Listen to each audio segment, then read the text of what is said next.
Se dio a conocer la canasta básica total, la canasta alimentaria, lo que marca ni más ni menos que el índice de pobreza. Pablo Callejón está con nosotros nuevamente.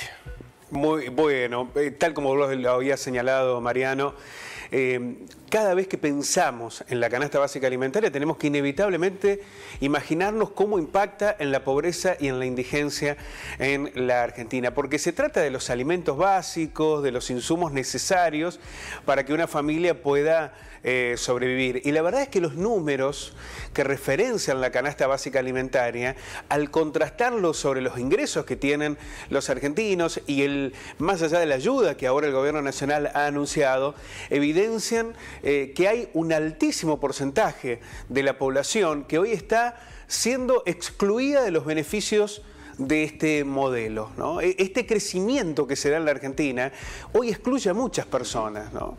Beneficia a aquellos que tienen la capacidad de fijar precios, de dominar un mercado, a aquellos que tienen un salario más alto, que pueden discutir en condiciones mejores paritarias. Ahora, hay un altísimo porcentaje, hablamos de más de un 40% de la población que está asumida en una realidad más que conflictiva. Pero vamos a verlo en detalle.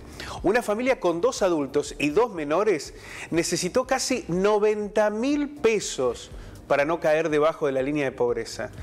Y casi 40.000 para no caer en la indigencia.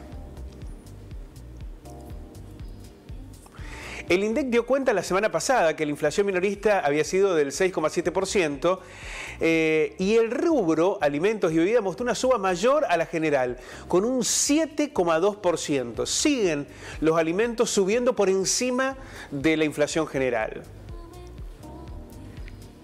El organismo informó que los precios a nivel mayorista de alimentos y bebidas subieron 10% durante el año pasado en relación al interanual. De esta manera, la canasta básica alimentaria, que mide la evolución de los precios de productos alimenticios necesarios para subsistir, estamos hablando de lo básico, por eso es la canasta básica alimentaria, ¿no? Marca el umbral por debajo en el cual se cae en la línea de indigencia, que acumuló un incremento del 20,9% en los primeros 3 meses del año, ¿no? ¿Qué sectores vulnerables recibieron mejoras en los ingresos durante 3 meses por encima del 20%? Bueno, no, hoy hablábamos con uno de los sectores de contención primarios, como es, por ejemplo, la Iglesia, Cáritas. Dice que es impresionante la cantidad de gente que se suma, ¿no?, para pedir comida. Exactamente. Acá lo que está en juego es la comida, ¿no? La canasta básica total, que mide los ingresos necesarios para pagar alimentos, bebidas, pero acá se suma, por ejemplo, indumentaria, servicios de una familia tipo, subió también un 17,8% entre enero y marzo. Insistimos, son números que están muy por encima de la posibilidad de poder confrontarlo con los salarios. Debido a estos incrementos, el gobierno ¿qué anunció? Bueno, la entrega de una serie de bonos para jubilados, pensionados y trabajadores informales y el aumento de la tarjeta alimentaria. Un aumento que se dio en la tarjeta del 50%, pero que había aumentado el año pasado. Después, una sola vez, a comienzo del año pasado, después no aumentó más. Y con una inflación del 60%, bueno, es obvio que se pierde el poder adquisitivo.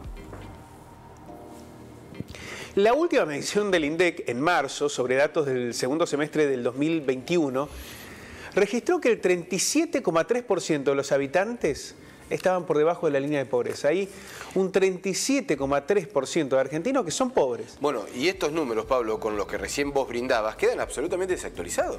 Bueno, el análisis es semestral, salvo que el gobierno... Sí, de acá mete un volantazo. Claro, en abril, mayo y junio logre, ya sea porque incrementa los salarios o porque logra controlar la inflación, revertir el escenario, si no vamos a volver a tener un aumento de la pobreza. Había subido al 42% en el 2020, pero subió en un escenario donde había mucha gente que no podía ni siquiera trabajar. Claro, cuando se daba el IFE, estaba la pandemia. Claro, estaba la pandemia y el IFE lo que buscaba era dar un ingreso a aquellos que ni siquiera podían ir a trabajar. Contenía más la indigencia que la pobreza, pero... Efectivamente. Sobre una población de 47 millones de habitantes en la Argentina, más de 17 millones no tuvieron los ingresos suficientes para comprar la alimentación, los servicios básicos y la indumentaria. Esto quiere decir que casi 17.400.000 argentinos son pobres. Y hay 3.800.000 argentinos que ni siquiera tienen el dinero para alimentarse todos los días. Es un escenario que marca una enorme y profunda desigualdad. Números que después tienen las historias, las que conocemos, las que forman parte de las sociedades en las que convivimos. Gente que necesita de una vianda, de la asistencia del comedor. Y también esta realidad de seguir incrementando bonos o tarjetas alimentarias, que son medidas absolutamente necesarias, pero que sin un control inflacionario lo que hacen es trasladar los recursos para los sectores más vulnerables o los más pobres hacia los poderes más concentrados. Entonces, mientras las alimenticias ganan fortunas y elevan de manera sideral los ingresos que tienen, los sectores más vulnerables siguen pagando los costos de esta crisis. La economía que crece en medio de una profunda desigualdad. Gracias, Pablo. A ustedes.